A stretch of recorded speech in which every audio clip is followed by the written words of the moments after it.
Il parco mestrino di via Torre Belfredo sarà chiuso per 2 fine settimana. I cittadini si sono messi al lavoro per farlo tornare come nuovo, senza più scritte spesso ingiuriose né sporcizia. Ci siamo presi l'impegno di ripulire questo parco che veramente è stato vandalizzato da molti anni e trascurato. L'amministrazione pubblica lo pulisce come può, però come potete vedere ci sono delle scritte anche ingiuriose sui muri delle altre medievali, ma soprattutto nei giochi dei bambini. Allora stiamo praticamente levigando tutto, dopodiché verrà fatto un restyling proprio con delle pitture adatte e idonee per questo intervento. Dopo i concerti all'aperto per riappropriarsi della zona, dunque, le iniziative dei residenti per far rinascere il parco continuano e a far parte di questo progetto anche chi ha qualche debito con la giustizia. Anche dei volontari di pubblica utilità che praticamente hanno fatto qualche marachella, nel senso che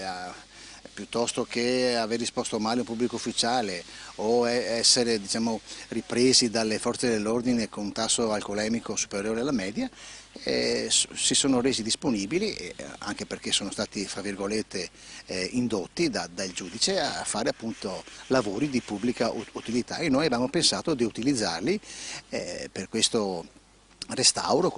L'iniziativa però è rivolta a tutti i cittadini. E io dico, più siamo meglio siamo. Ecco, io volevo fare anche un appello, se ci fossero dei liberi cittadini che volessero dare il proprio contributo, mi possono contattare tramite l'associazione Arte e Cultura Veneta oppure tramite la municipalità qui di Mestre Centro.